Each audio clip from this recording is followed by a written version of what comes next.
Welcome, everyone, to the Corinne True Center for Baha'i History.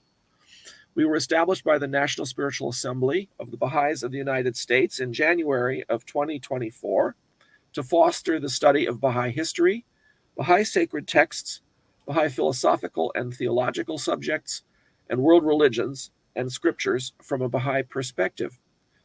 One of the main ways that we do this is through live online webinars where one or more persons present on a subject and the audience asks questions.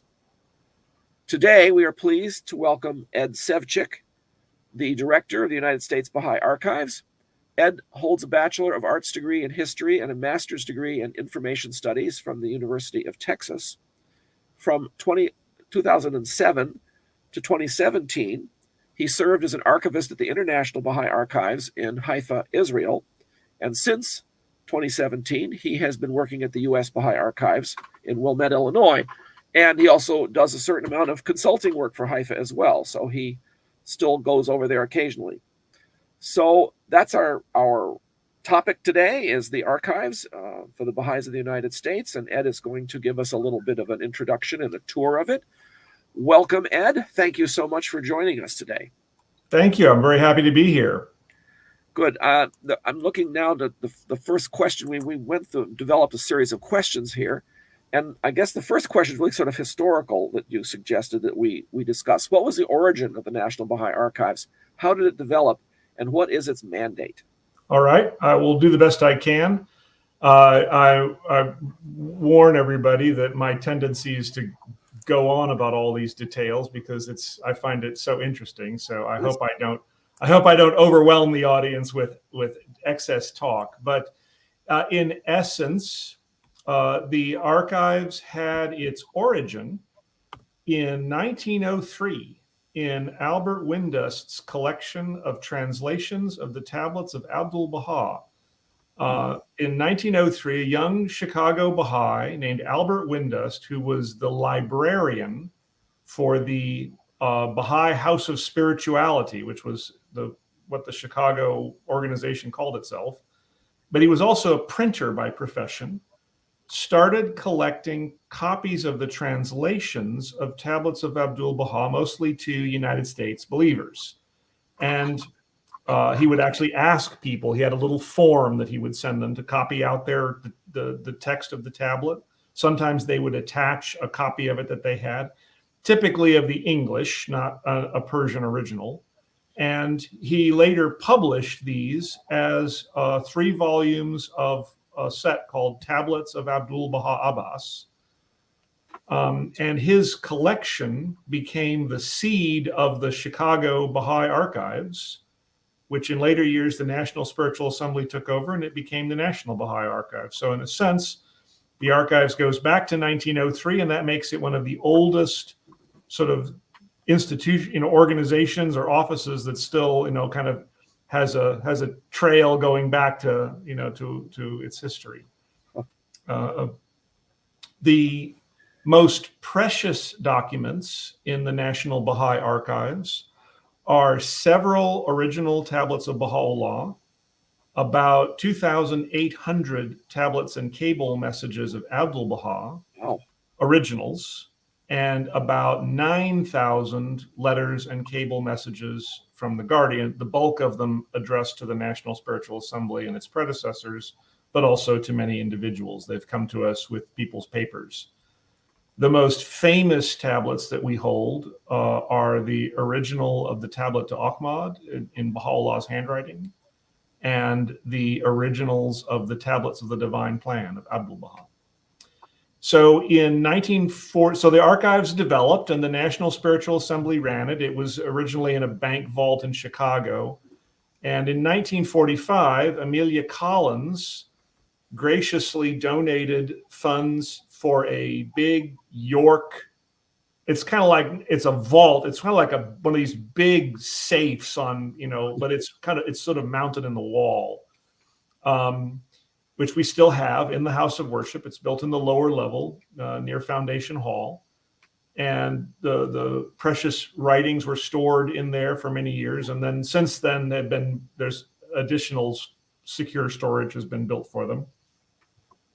The archives was managed by a committee for many years. And then Mr. Roger Dahl was hired in 1974 as the first professional archivist of the National Baha'i Archives. Roger said that when he arrived in 1974, Wes Daniels, the head of the properties department, gave him a talk about benefits and so on, and during which he said, after a few years, we'll kick you out, because the staff tended to not remain that long at the National Baha'i Center. But Roger has just recently passed his 50th year here, and he is still serving in the capacity of Archivist Emeritus, which basically means he's handed off all the budgeting and administrative work to me and gets to do the stuff that he enjoys. So he's very happy to be serving here still. So in general, he must be the longest standing staffer at the moment. He and Jeff Wilson are almost tied. Yeah, they've both been here about the same length of time, and I was at they had their 50th service year party a little while ago, and they were together. Let me ask you a follow-up question about the Tablet of Ahmad. How did we get the Tablet of Ahmad? Okay, I can. Let's see.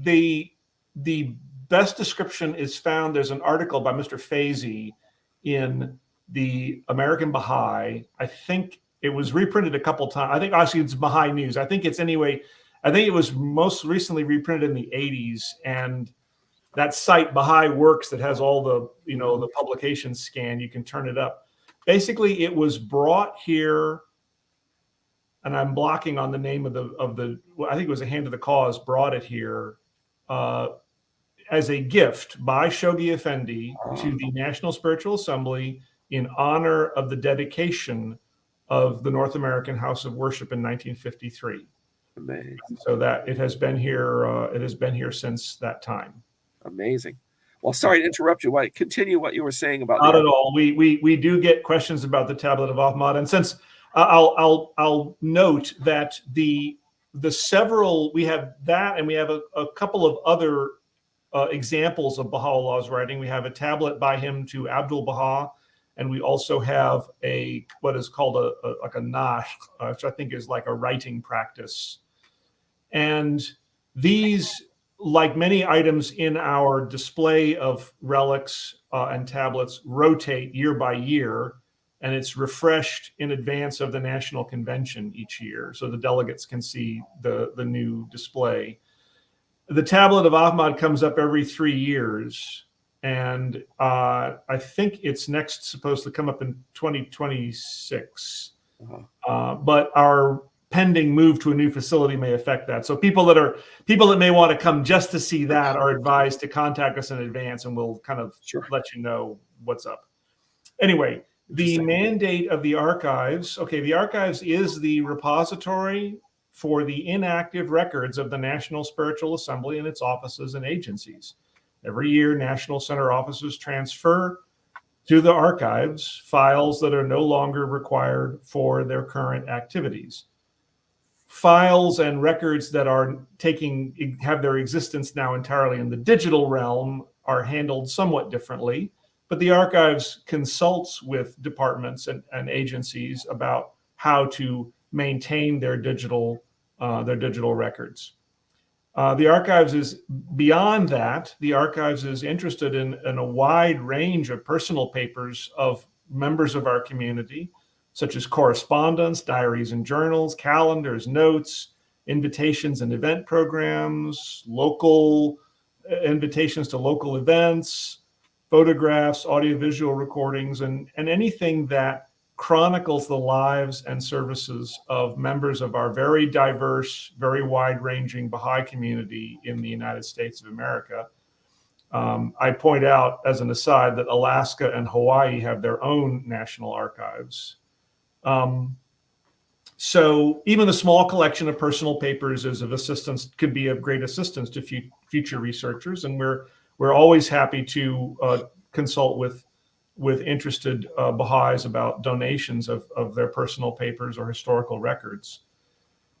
The archives also, as I said about the Tablet of Ahmad, the archives also maintains a sort of a permanent exhibit of relics of Baha'u'llah, Abdul Baha, Shoghi Effendi and the Greatest Holy Leaf, and a display of historical photographs. And in addition to that, we assist local spiritual assemblies and other Baha'i organizations with guidance about keeping and maintaining their archives and their administrative records. So there's a lot going on, and we always wish we could do more, but I'm on the phone with people several times a week about things like this. I bet. The archives is administratively part of the National Hazirat al-Quds.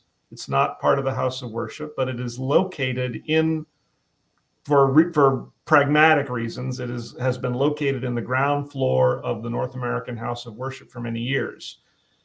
We are now pending to relocate to a new facility, and I will say more about that in a little while. Good. We generally have had 2 staff in the archives for many years. Currently, we have 3. So we're able to assist. We're able to assist more than one requester at once, which is always nice. Yeah. And keep up with the flood of things coming in and the things you already have that are backlogged as well, of course. I can cast my eyes over to a cart that's full of boxes of things that have come in over the past few months while I've been either busy or away. And yes, we do what we can to keep up. That is, of course, that's always the case. Of course. How many collections does the archives actually have? And you already covered a little bit about the materials that you like to keep, but do you have anything else you want to add about that? Sure. The archives holds about 1,300 identified collections or record groups. The term collection here is used sort of in the colloquial sense. A lot of these are actually the personal or organizational archives of individuals or Baha'i organizations. And the record groups are records of the National Assembly that are different sorts of files that were created by different offices. About 1,000 of these are wholly or partly accessible for research. That's pretty good. I'll have a little bit more to say about restrictions later. So I've already talked a bit about how the distinction between National Assembly records and personal papers. The National Assembly of the United States had an extremely important role during the 20th century in pioneering and sending people to pioneering in many countries, especially in Latin America, but also in other parts of the world. And so National Assembly records often contain some of the earliest surviving records of Baha'i activity in several countries. And we've had people from many international areas have come to us looking for the early historical materials that have not survived in their own country. Sure. I remember Will Vanden Honard spent about a year in the archives in the 80s for the Baha'i Encyclopedia Project. I think he photocopied 30,000 pages of stuff and stuck it all into a database, DBase 3, in order to be able to write the various country articles, which of course now are totally out of date. Because there's so much more history that's developed since then. I know. That's the thing about history. It keeps growing. Keeps moving. Anyway, we also, so in addition to that, we also, as I said, we have significant collections of relics and artifacts. We have to be somewhat careful about what we take in as far as artifacts. There are some things that as I kind of learned at the World Center, or also here, we want to be compassionate to people. There are cases in which someone doesn't have anyone to hand something off to that's precious to them, and we assist them. We try and do what we can. But as a general rule, we don't accept just personal effects of prominent believers. Occasionally, it's possible, but there's a lot of that stuff around that people have collected over the years, and sometimes they want to come and just kind of pass it on, so to speak. And we try to be cautious about that because it's difficult. There's a cost in maintaining a lot of clothing items and so on. And also like pieces of stone that somebody picked up in the 70s when they were touring the site of the construction of the seat of the House of Justice, all this kind of stuff that is like, okay, now what do I? It's so easy to pick up something as a souvenir, and then you've got it, and you have to deal with it as time goes on. This is not my professional experience, but a lot of people discover this. Yeah, I assume that items that are, for example, owned by the National Spiritual Assembly, like Roy Wilhelm's car that Abdu'l-Baha rode in, that's in Teaneck, New Jersey. That's right. Those are not part of the archives, I suppose. That's held by the National Assembly. I think in some kind of vague sense, it's part of the archives, but it's not something that I directly manage. Whoever is in charge of that consults with the National Assembly, and they ask the archives if they need records about it or so things like that. But yeah, the National Assembly owns a number of historic properties around the United States and things like. We're not directly involved in that, but we are sometimes asked for historical documentation concerning them if that comes up. Sure. So we hold a photograph collection which contains roughly 60,000 photographic images. Wow. It has recently, in the past few years, been considerably augmented by the transfer of the photographic archive of the American Baha'i, which they were no longer wanting to maintain in their offices, and we're sort of that we've got a way to get access to that, but it's not processed fully as part of the photograph collection. The archives hosts an audiovisual collection. We have, I'd say, about 30,000 sound recordings, many of which are digitized. There was a digitization project that some will remember in the 2010s called the Baha'i Heritage Project. They digitized thousands of recordings. And although there are some challenges in the metadata around those recordings, the digitization was usually done pretty good. So we hold about 400 motion picture film reels. Oh. Some of these are duplicates where they sent out a bunch of reels to local areas to show something, and then they all came back. But there are also some unique and original materials. And probably, I'd say, an estimated 15,000 videotapes. And the videotapes are the subject of our major digitization initiative that's going on now and has been for several years, because the complexity of videotape playback means that it's a ticking clock. The equipment to play it back is simply no longer manufactured. Yeah. You've got old stock equipment. So there's a window of time to get this video rescued, and we're working on that, and the National Assembly's been very generous in supporting that project. We also host the National Baha'i Library, which is a collection of published materials about the faith, primarily in English. And we have multiple copies of practically any Baha'i publication in English during the 20th century. The library is not a lending library, but we can scan pages and citations for people who are interested. And generally, those are the kinds of requests we receive. Somebody already knows the book they want, and they say, please, can you give me this information from this book? And we're happy to do that. Yeah. We have a pretty considerable news clipping archive, although, to be honest, the physical news clippings collection is not used as much as it once was because of the great abundance now of news clipping, digitized newspapers and so on that people are able to use.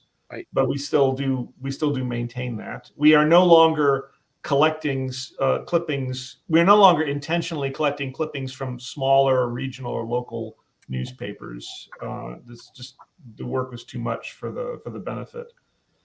And we also, of course, like any archives, we just maintain assorted files of historical information that's come in about this or that.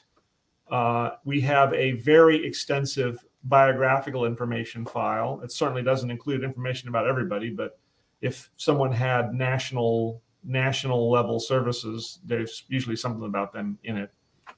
Good. That's a survey of some of the different collections and resources that we have here. Wow, it's really quite impressive. And I should add that you mentioned the library. We put the link to see the online catalog in the Corinne True Center for Baha'i History's Facebook page. So if anybody wants to go cruise around and see what the National Archives has, You can go there. By the way, do you know how many different items there are in the library? I think it's about 80,000. It's amazing. Many of which, by number, many of them are pamphlets and study materials and things like that. But we also have, of course, we have, I think, one of the 2 or 3 largest and most comprehensive collections of English language Baha'i publications in the world. Of course. There's probably, I think the one at Stanford is about as big as ours, and there may be another one somewhere in the Northeast. I don't know. Wow. What are some of the prominent collections that the archives has? Well, we hold the collections of many prominent early members. That's the foundation and the core of our historical collections of prominent early believers of the American Baha'i community, such as Thornton Chase, Agnes Parsons, Louis Getzinger. We have the papers of Horace Hawley. We have a very large collection of papers of Ahmed Sohrab and the New History Society. These were very generously donated and acquired from the offices of the New History Society building in New York City sometime in the 90s. We have just recently completed processing the papers of Ali Cooley and Florence Kahn. Wow. We hold the records of the Chicago House of Spirituality, the early administrative papers of that community, and of the Baha'i Temple Unity, which was the organization that was essentially the predecessor of the National Spiritual Assembly. The most well-known collection outside the Baha'i community are perhaps the papers of Robert Hayden, who was a Baha'i poet, African-American Baha'i poet. He held the chair for poetry at the Library of Congress, which is now referred to as Poet Laureate, although he was not given that title at the time. It didn't have that title when he held it. Now, I also should say that there's not a direct link between someone's prominence in the community and the volume of papers we hold. Unfortunately, the vicissitudes of history mean that sometimes very, very important figures have left relatively little in the documentary history. Particularly tragic is the situation with Mountfort Mills. He had no Baha'i descendants, and his papers seem to have languished in some attic somewhere until about 10, 15 years ago. They were sold to somebody on eBay who picked out all the Guardian's letters to sell and then threw the rest of it away. So it was really, really sad. He was a very important figure. He did many services for Shoghi Effendi. And it was, so these are the kind of things that happen sometimes. Sure. So then we also have to say that papers related to the lives and activities of believers during the most recent 50 years are much less likely to be processed and organized for research, may sometimes be under restrictions from their families. Sure. And also, there is a sort of a general 50-year restriction on access to National Spiritual Assembly records. However, we will try to provide answers to questions if they come up, that are related to records like that. There are some of them that are processed. Some records the National Assembly needs, like records related to financial transactions and so on. So we have some of those. We also have, there's the additional challenge that recent collections dating from within the past 50 years often contain significant volumes of photographic and audiovisual materials that need special handling. In some cases, I've tried to preempt these and sent them off to be digitized because I know they won't be available when the time period is up. So there's a lot of things available, but if you were looking into the 1980s, 1990s, and beyond, it's going to be less, but we'll help you as much as we can. Wow. Well, that gets to the question of how can researchers access the archives? All right. So the sort of old-fashioned traditional way of accessing the archives is to visit our reading room, which is currently located in the ground floor of the Baha'i House of Worship, 100 Linden Avenue, in Wilmette, Illinois. We're open from 10 in the morning until 5 in the afternoon on weekdays with a 1-hour closure for lunch. We are closed on weekends, and we are also closed on Baha'i holy days and United States federal holidays. Standard reading room rules apply, so no ink pens, but we don't require people to wear gloves. The new sort of current understanding in archives is that gloves are probably more of a problem than a help.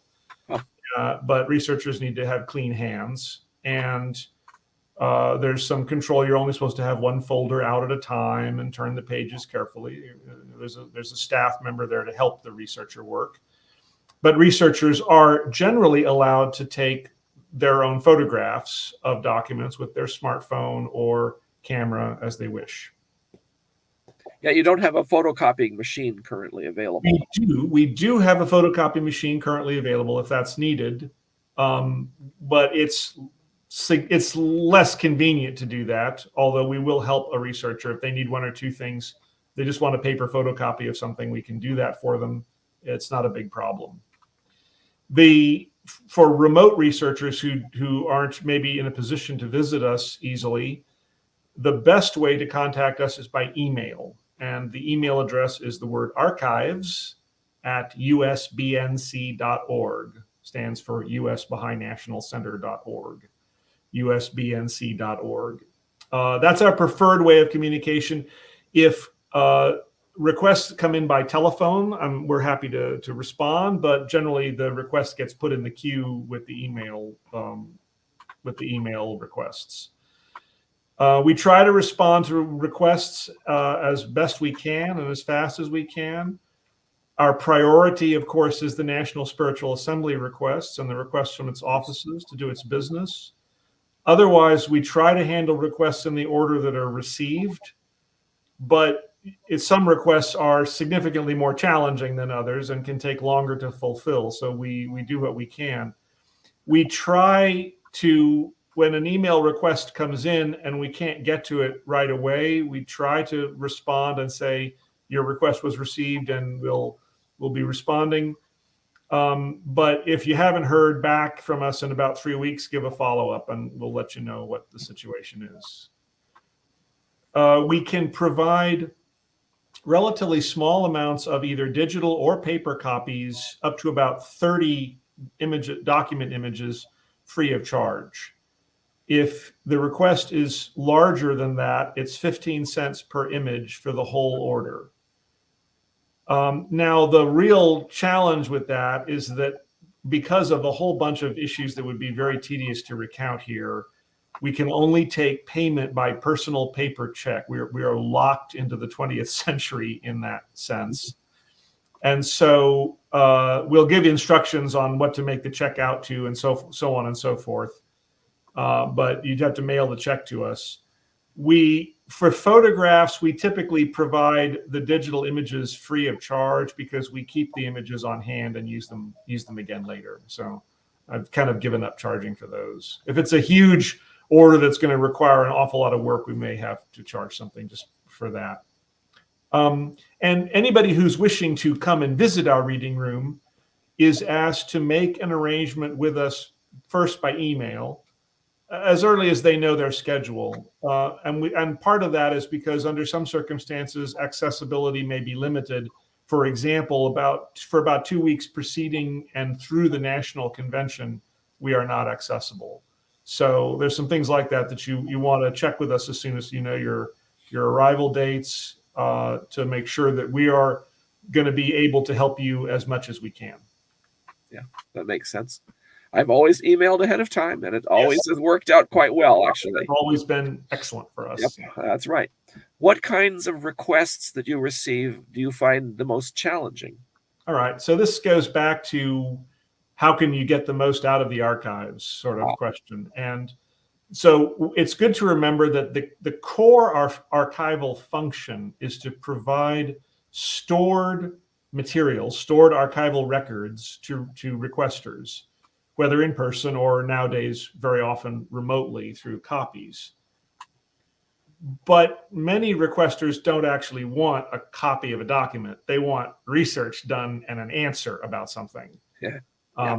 One researcher who will remain nameless once wanted the number of Baha'is in the United States from every annual report that had ever been published. So those can be a little bit more difficult. And the annual reports don't always give that information. I know. Yes, that's why it turned out to be a more difficult request. But so the easiest kind of request is like if someone's seen a citation in a published thing that says National Baha'i Archives, letter dated such and such to so-and-so from so-and-so, we can find that, we can make you a copy of it. That's really straightforward.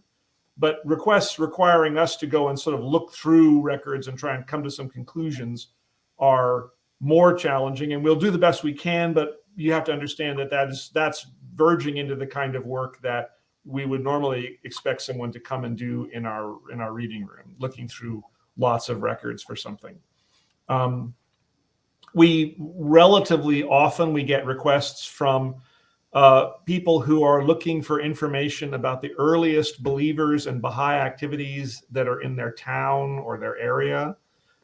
This is often difficult. The information would normally be retained in local archives, and sometimes those have not survived or are unobtainable. So again, we do the best we can, but that can be a long search to try and turn up those names. More recently, I made digital images of the early National Teaching Committee newsletters from the 1920s to Baha'i works, because they are often the first go-to source if you want to find out if Louis Gregory ever came through your town or something like that. That's the easiest place to start looking.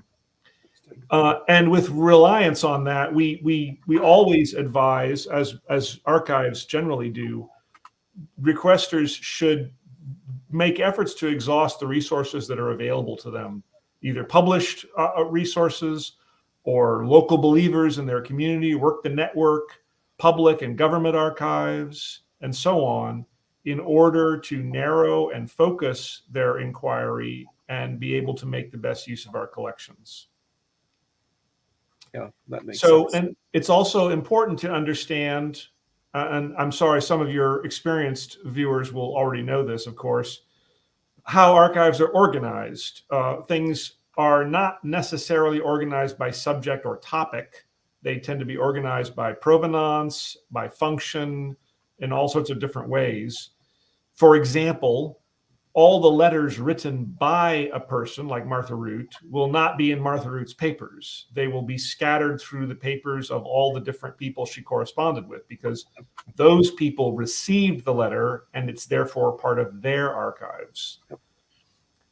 To compensate for this, we do have some compiled information, because we very often get asked for, can you give me all the letters written by so-and-so? So we can help with that, but that's a kind of example of something that's a little differently organized than people might be expecting when they first contact us. So definitely do as much research as possible outside of there.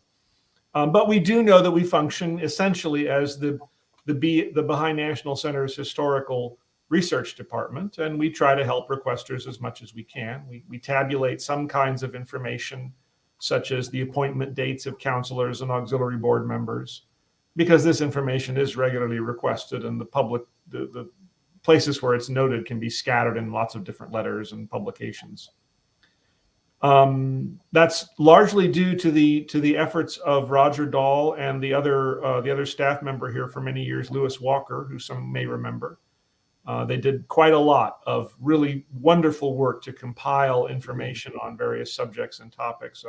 I want to honor that, and we carry on that tradition.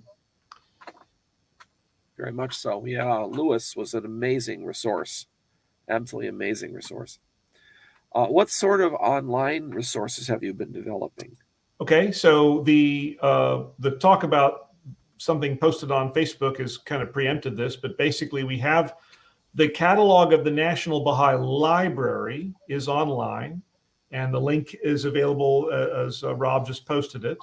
And in addition to that, the National Baha'i Archives does have a YouTube page, which I hasten to say has only 2 videos on it right now. The YouTube had its origin in a a believer who wished to see the recording of William Sears' last major public appearance in Los Angeles in 1991. And because of some circumstances, we felt it was better to, rather than sending them a video digitally, we posted it to YouTube so they could watch it. And then we've added another one that's also one of these kind of rarities. We'd like to expand this with a selection of sort of curated historical videos. We've been wanting to put up the video of that was the film of the dedication movie that was made for the House of Worship in 1953. It has the speakers who gave talks at that time presented. It has some of the ceremonies. It even has some activities that were filmed and recorded, but didn't make it into the movie. So we've got to kind of figure out how to show those while retaining the historical consistency of the original production. That's not yet up because it turns out that these things kind of take work, and the Media Services Department is quite busy with current business. So we hope that this will expand later. The big absence of online resources is, of course, the actual finding aids and collections of the National Baha'i Archives itself. And that is regretted, but it is a hope. We're working towards that, and we hope at the current time it's been postponed because all our available energies are going into preparing to move the archives to a new physical facility. And I very much hope that when the dust settles from that big project, we will be able to turn our attention to getting a somewhat more of an online presence. But maintaining an online presence does require effort and resources, and so we have to think about what we're doing and how it supports our mandate and doesn't overwhelm us with requests that we can't serve, and so on and so forth. The audiovisual collection, all those thousands of recordings, is being integrated into a new media asset management system, which has got a lot of promise. I've been using it for some time. It is still sort of coming together, and so we don't have an online front end, and a lot of the same caveats apply about curation and the presentation of legacy media, which may reflect both the conditions of its production and also the social conditions that are not current. That's the nature of the beast. So we know that many in the public would especially appreciate access to digitized photographs. So we're looking into that. That's probably one of the top things. The Baha'i Heritage Project that I mentioned earlier, people were kind of anticipating that a lot of digitized photos would be made available, but as many have discovered over the years, this turns out to be more of a complicated problem than you might originally think. There's a lot of metadata, there's maintenance, it's a strategic development. So we're definitely looking into that, and we definitely hope to make progress on that, but unfortunately not in the very near future. We're still in the case of you have to email us and ask if we have photos that suit your needs, and we're happy to look and see if we do. So I guess that's it. I regret that some of these are not available to requesters, but it does take some effort to maintain them and keep them up and running. Certainly, yeah. Bit by bit, day by day, it's a huge amount of material to process, even to index it and to keep track of it all is an immense amount of work. And of course, they've been doing it now for 50 years, and there's still a lot more to do. I'm impressed. In all the years I've gone to the archives, more and more collections have been available. And I would have to, for some of my books, I probably would have to sit down and research some of them because materials weren't available at that time that now are. We want to make materials like all archives. We want to make materials that are suitable, that are available to be made, that can be made available, not restricted, available so they don't languish in this sort of unprocessed state that everybody hates. And there's some ways of making progress on that, but they do have their costs. If you make it available in a less refined manner, it gets available sooner, but then people have much more trouble using it, and it is much more difficult to digitize it, and so on and so forth. So we're still working on this and trying to make progress on it, just like all small archives in the world are doing. Sure, of course. Now, what additional considerations are there where access and use of materials is concerned, and are some materials restricted? Okay. The most common sort of, let's say, complicated request that we get, not super complicated, but it has some aspect to it, is when a requester writes in and wants our quote unquote permission to publish photographic images that they receive from us. This is a pretty common type of request. Images dating from 1924 and earlier are almost entirely in the common domain, so that's not a problem. But for ones that are of a later, we provide, and what we say we do is we provide copies of them under the sort of an understanding of the principle of fair use for non-commercial research and reference. And if someone wants to publish it, that person is responsible for clearing the intellectual property and taking whatever, or whatever means are needed. Informally, my impression is that some publishers, even academic publishers, will just, if we say we don't have an objection to them publishing something that came from our collection, despite all these other caveats, they just go forward. Right, and publish it. They do the risk assessment, and they know what to do with this. Yeah, but it can be a clarification, because as I understand it, for example, if I donate my papers to the National Archives, the photographs remain the property of my estate, not the property of the archives, unless I specify?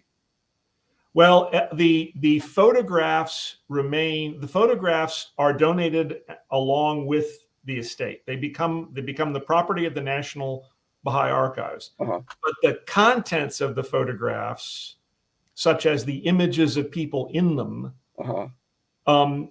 it's a more complicated matter.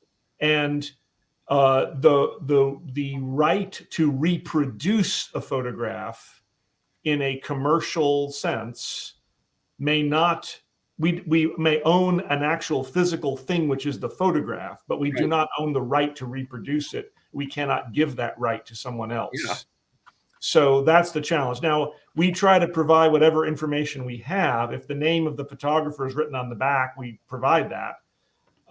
Sometimes it's a professional studio, sometimes it's a newspaper, something like that. And we have had requesters who got that information, and they went and they found the author, they found whoever still owned that IP, and they got permission to do the publication.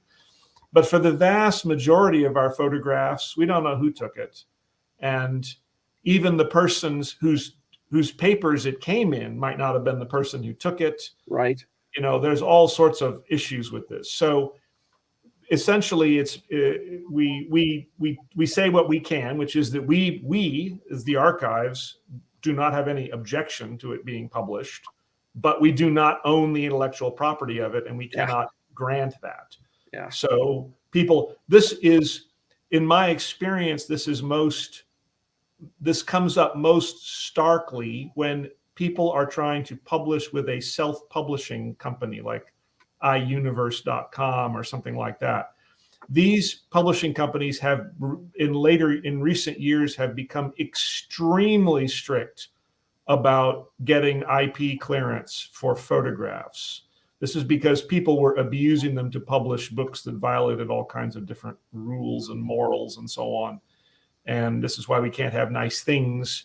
And so so for them, we can't generally provide what is required to convince one of these you publish it companies to allow the photograph to be published. That's just a thing you're going to have to look up.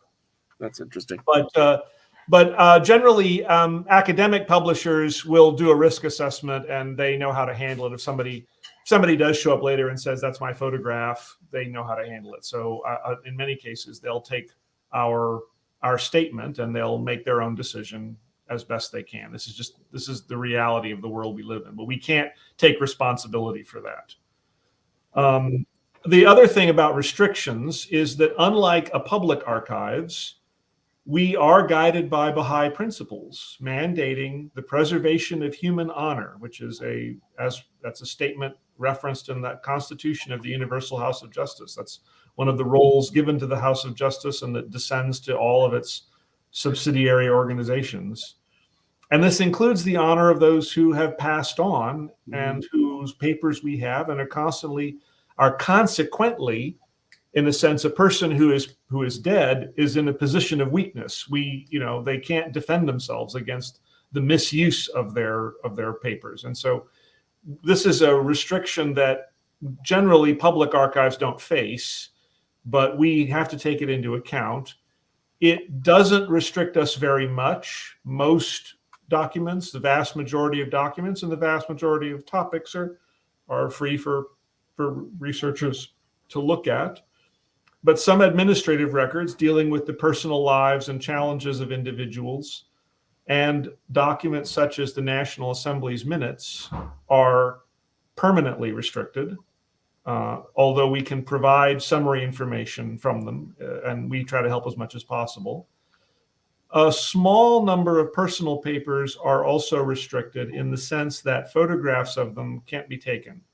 But in general, someone may read them and take old-fashioned pencil paper notes of what they read. And this can hold for certain kinds of things like diaries, where sometimes people use their diary to vent about their frustrations and so on. And publishing that just straight out kind of turns the person into a backbiter after they're dead, which is not what we're supposed to do. And I hasten to add that this only applies to a very minority of materials. We do try to, when appropriate, we try to give some guidance to requesters about utilizing historical resources with wisdom. That they have, we can't compel people to behave in certain ways. File copies that believers kept of letters that they wrote to the head of the faith, the Guardian or the Universal House of Justice, are generally restricted.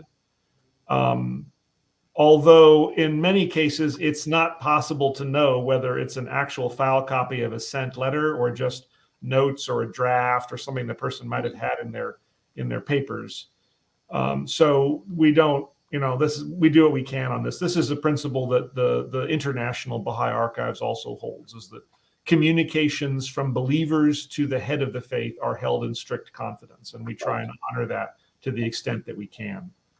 And we have also been guided not to release images of unpublished original language tablets. So if somebody wants a tablet of Abdul Baha, if we have an old translation of it, we can release an image of that. But we generally don't release an image of the actual tablet. There's a process for requesting that we could talk to people about. Interesting. And materials dating from less than 50 years are either restricted sort of as in general or may not yet be processed. Sure. What sort of educational outreach has the archives had to inform people of its resources and how can be used?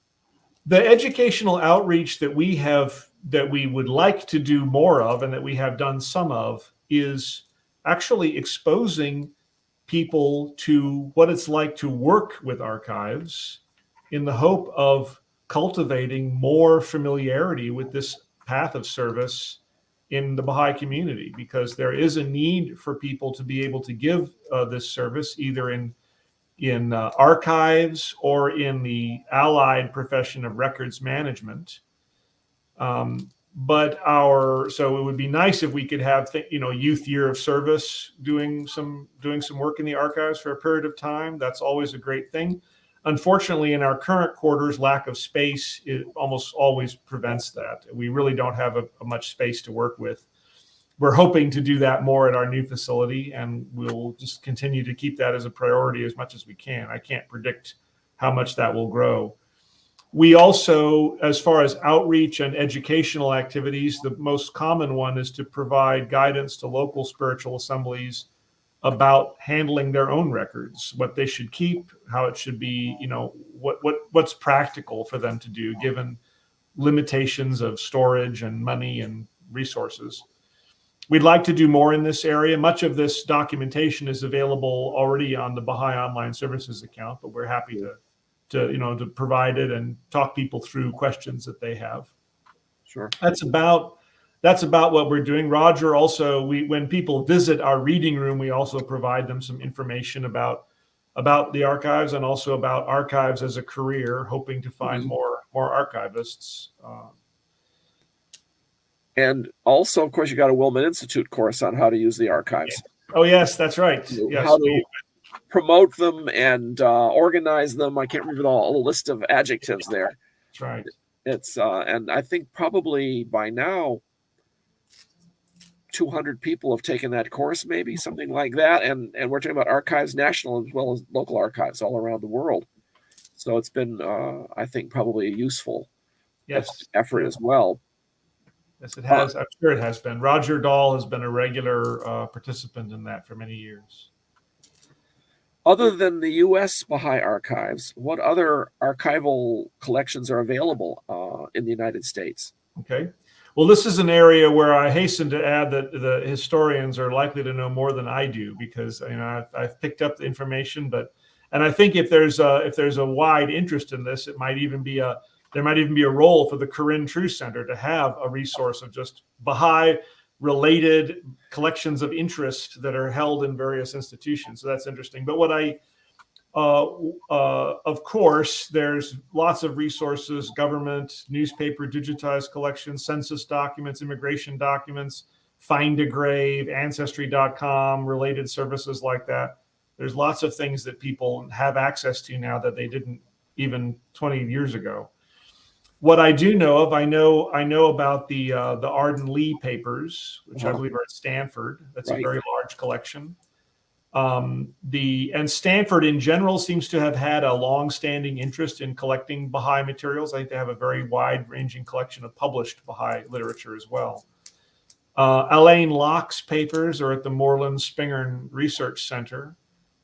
Phoebe Hurst's papers are somewhere in California. I forget what University of California, I guess. At Berkeley. They're in Bancroft Library. I looked at them about 40 years ago. Yep. If they're still in the Bancroft Library, I don't know now. No. Guy Murchie is a Baha'i author. He wrote The Seven Mysteries of Life, which is still in print since the 70s. Baha'is tend to not know this, but it's a great book about reality. Even now, even decades later, it's still actually a really interesting read. Guy Murchie divided his papers, and his non-Baha'i papers went to his university, which I think was Princeton. I'm not sure. His Baha'i papers came to us. Archivists typically don't encourage donors to divide their papers, but sometimes it happens. It depends on the situation. And I should say that big universities such as Princeton and Harvard have extensive Middle Eastern collections that do include Baha'i and faith-adjacent Persian and Arabic writings. And some of these are digitized on websites, and others can be found through their catalogs and by contacting them. And of course, no doubt many archives around North America contain materials either generated by Baha'is or relevant to them and their families. This is just a matter of searching. In the introduction to Lighting the Western Sky, Kathy Hoganson described her search through family and public collections for materials relating to that first Western pilgrimage. And it's actually a very interesting description of what she had to do to turn up this biographical information on this wide range of people with different family histories. And of course, your best first source is your own network, informal networks of believers interested in history. And of course, institutions like the Corinne True Center can become nuclei of this sort of discourse, where people share information about resources that they have found. Local spiritual assembly archives are usually not arranged and described for use by researchers. The assemblies have the authority to refuse access if they can't support a researcher's needs. So those who turn to their local spiritual assembly, please show them the courtesy of accepting if they're not in a position to let somebody look through their records. But I do know that the Los Angeles Baha'i Archives does have some collections that are available in some capacity to help researchers. Excuse me, I have to check something here just for a moment. Yeah, I know LA has been working really hard on their archives and have added things to their collections and organized their collections pretty well. From what I last saw them, I think about a year or so ago. So they were working on that. I should. Okay, so the permanent schools, to my understanding, Bosch Baha'i School, Luhelen, Greenacre, Lewis Gregory, generally do not maintain active archival acquisition programs. They do have libraries, but their libraries are generally for their own use. Mm-hmm. Sure. And serve their purposes now. So they may have things of interest, and a couple of them have their collections processed, their library collections available at that same link to that shows the National Baha'i Archives. But for archives, they don't really have too much.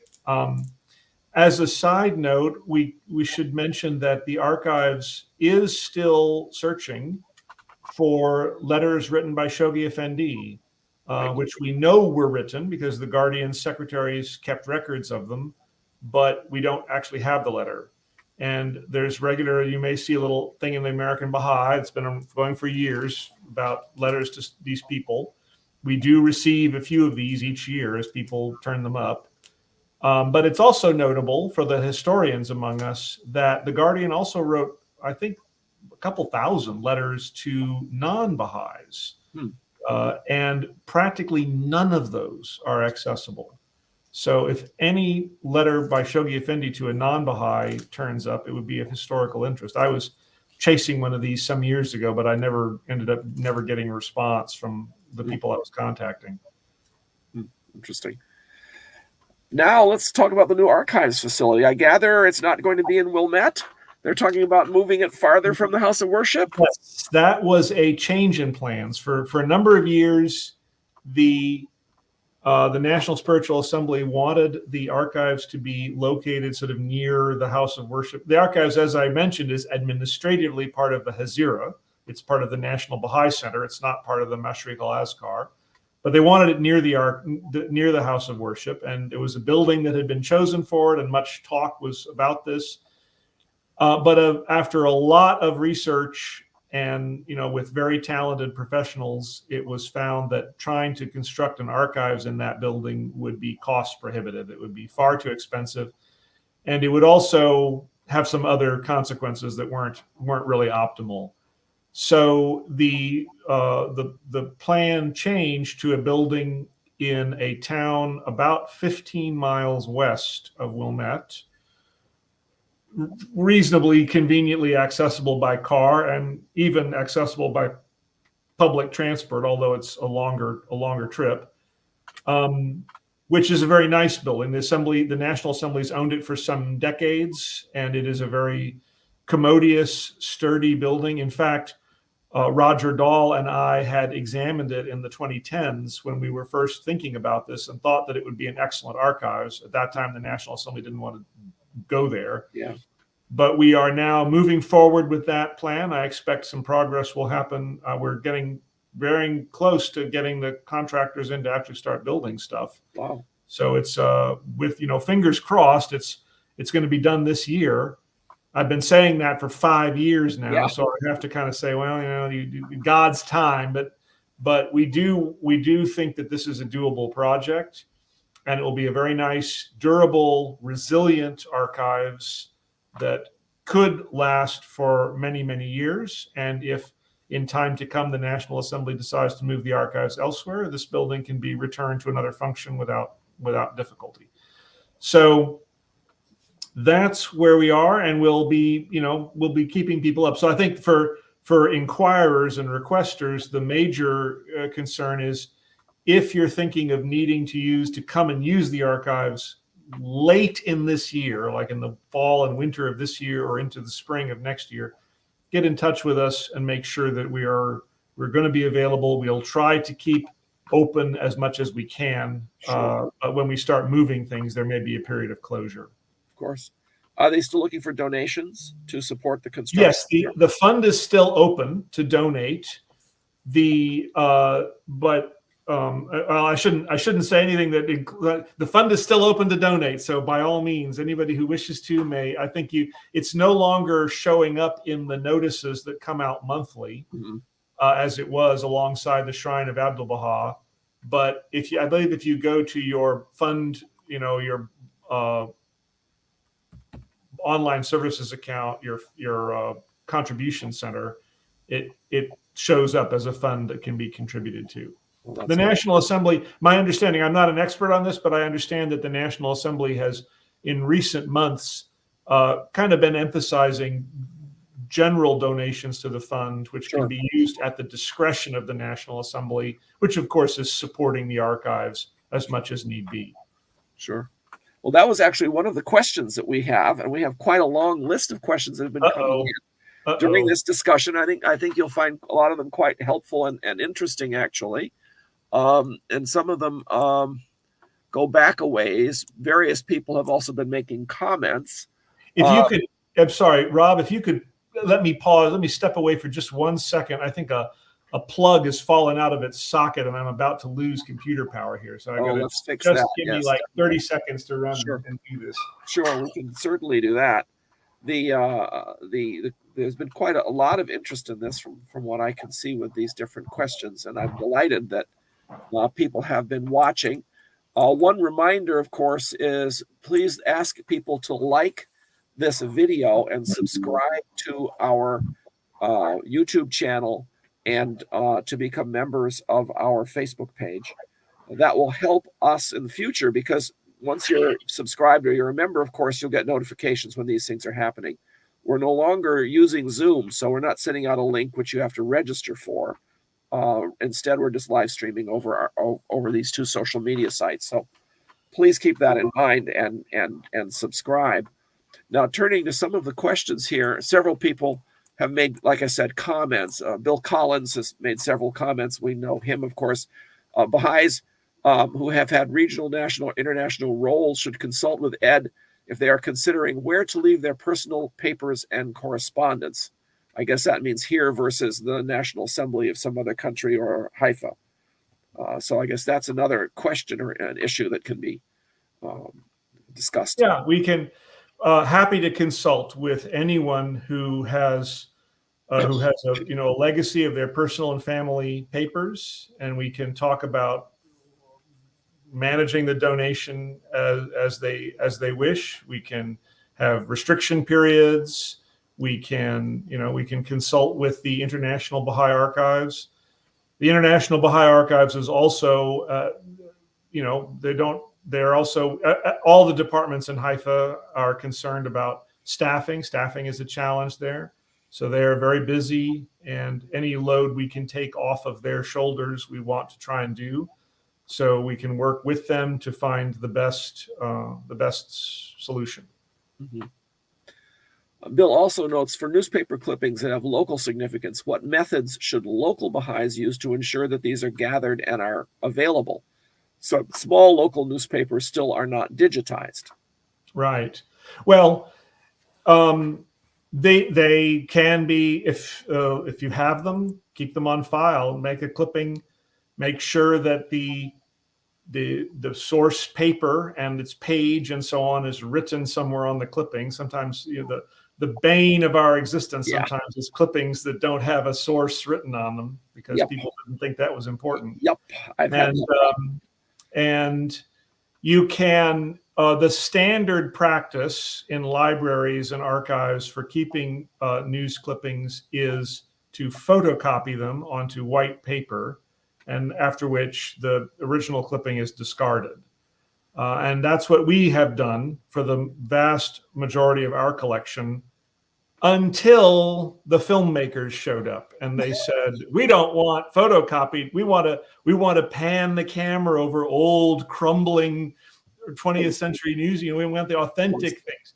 Yeah. At which point it was actually, again, to give honor to Mr. Roger Dahl, is that he very proactively had been saving some of the more, really the more precious and unusual, mostly news sheets. These were in the time of when the time of Abdu'l-Baha visited North America, newspapers were practically the premier graphic method of communication, and they competed with each other, and they put lots of resources, and some of these spreads are very well done and beautifully made. And it's really a tragedy that few of them have survived, except as grainy microfilm images.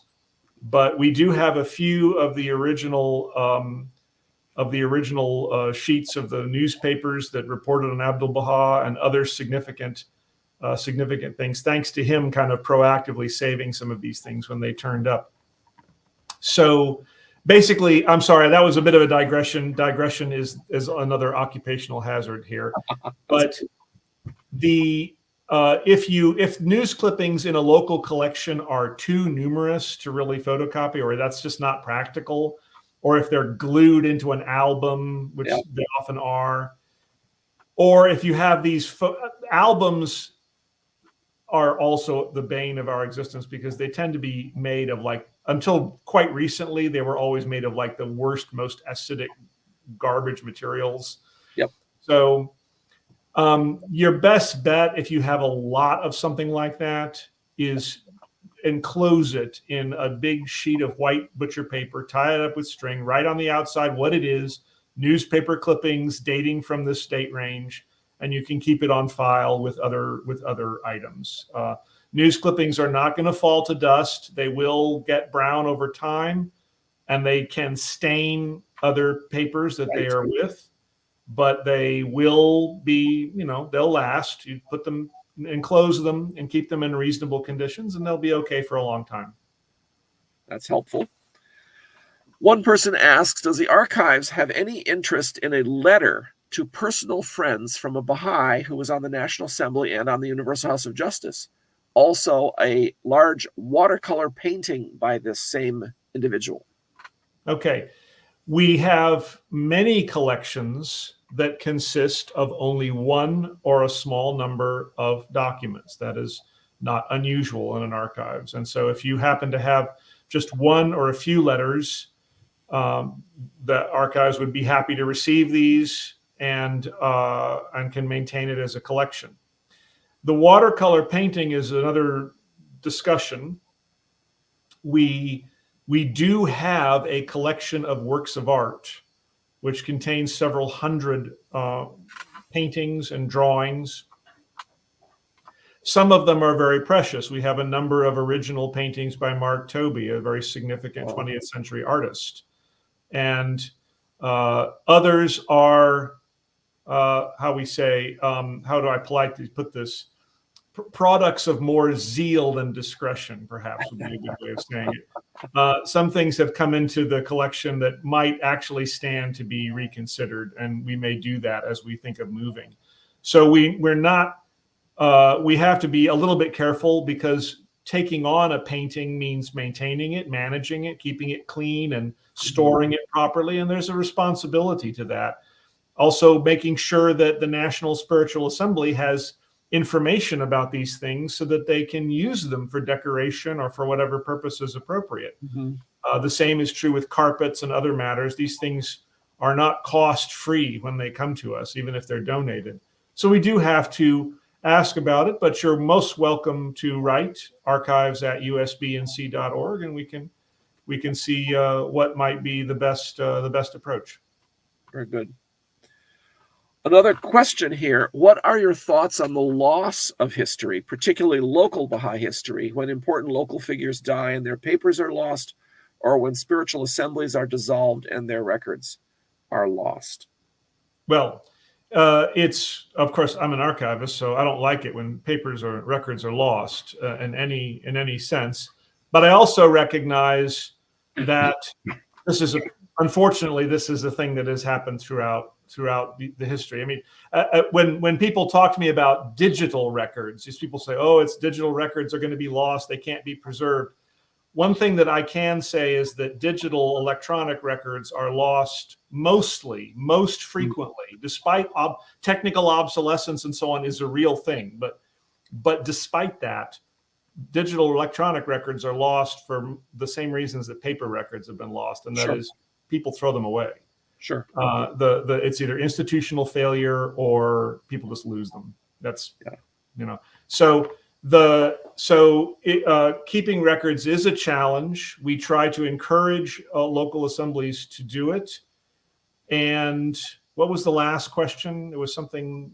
Their papers being lost and assemblies being dissolved and their records. Oh, assemblies being dissolved. Yes. Now, when an assembly cannot function, when it's not reelected at Resvan, then there is some guidelines as to what to do with its records, and that is they can be kept. If it becomes a Baha'i group, then a member of the group can keep them. The Baha'i group can keep the records, but they are not a spiritual assembly, so they don't continue to function like that. If there's just nobody to keep the records, if it's diminished to that point, we used to ask the people to see if a nearby assembly could store their records for a period of time. What I have found is that in recent years that has become less commonly an option. It seems that nobody seems to have storage space anymore. Yeah. So if an assembly is dissolved and there's really not an obvious way, we can accept the records here at National, and we will store them on behalf of a dissolved assembly. We do not store records on behalf of assemblies that just don't want to pay to upkeep their records. So we really can't do that. But I will talk to an assembly if they're challenged, if the cost of storing their records somewhere is burdensome. We can talk about it, and we can see if there's some ways to help that situation. So you won't take our spiritual assembly of South Bend records, which are in like 6 or 8 filing cabinets in 4 different houses. As long as your assembly's functioning, you're responsible for your records. I once had a request for the records. An assembly was having its anniversary, 50th anniversary, 100th anniversary, something like that. And they said, "Could you please give us all these records?" And I said, "Well, those should all be in your community archives. Where are your community archives?" And the answer came back, "Oh, they're up in so-and-so's attic. And she said if we take them down, she won't let us put them back there. So we can't get them." And I said, "Go consult about it again." And so they eventually reached a solution, and they didn't need our help. But we know it is a challenge. And tragically, some collections of even the records of very old assemblies have unfortunately been lost, often because they were in the care of somebody and that person stopped being able to care for them, and the family members didn't know what this was and chucked it. So it's too bad. Yep. Marco says, would you be interested in newspaper clippings in Portuguese mentioning the visit of Martha Root to Portugal in 1926? Well, it's probably something that if it came in, we wouldn't turn it down, but it's not something that I would go out to seek. I think that sort of material is probably most relevant to communities in Portugal, either the National Spiritual Assembly of Portugal or to communities where she actually visited that may be keeping their archives.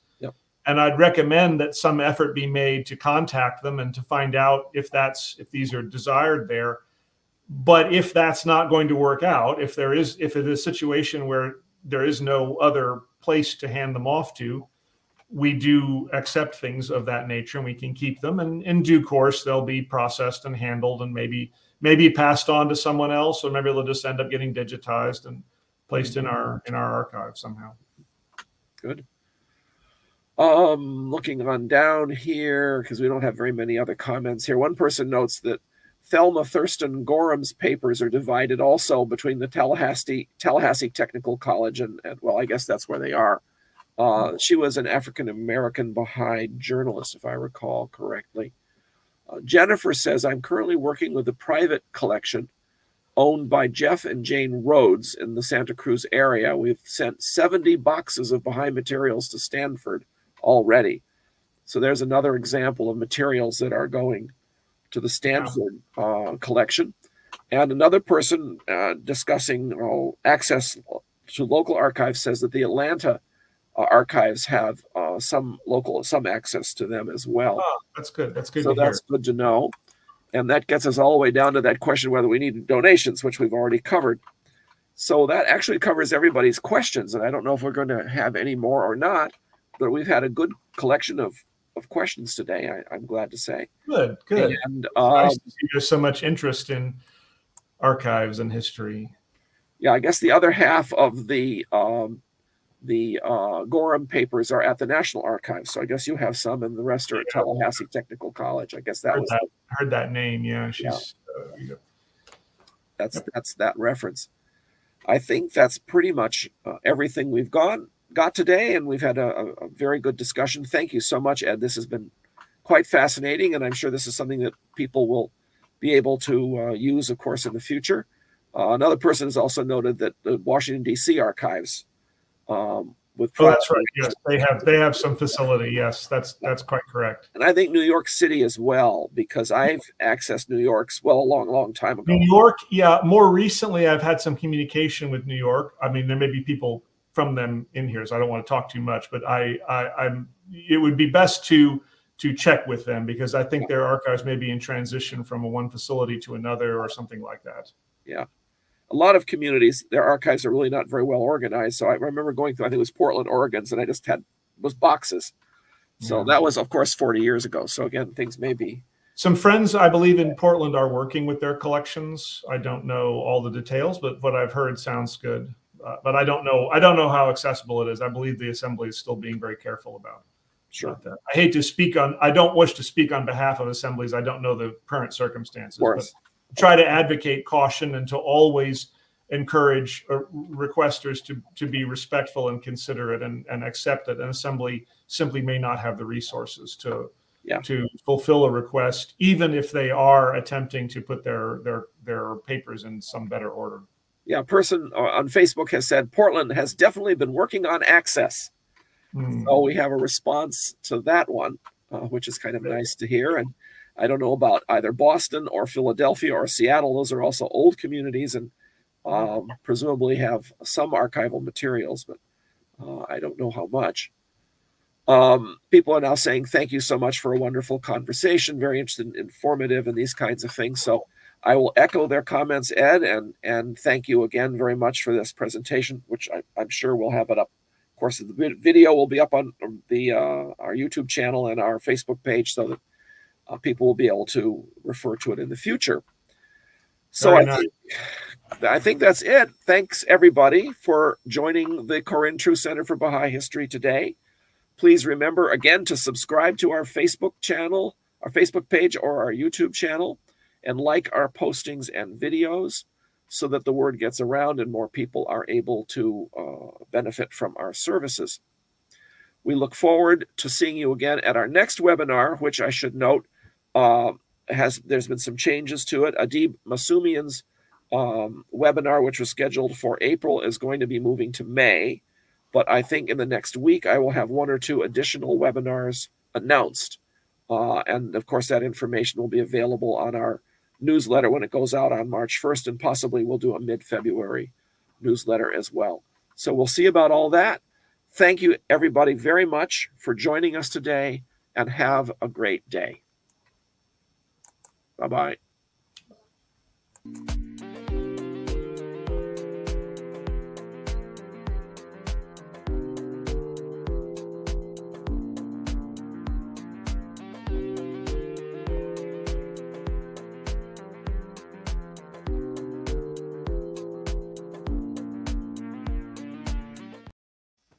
Okay, I've ended the stream.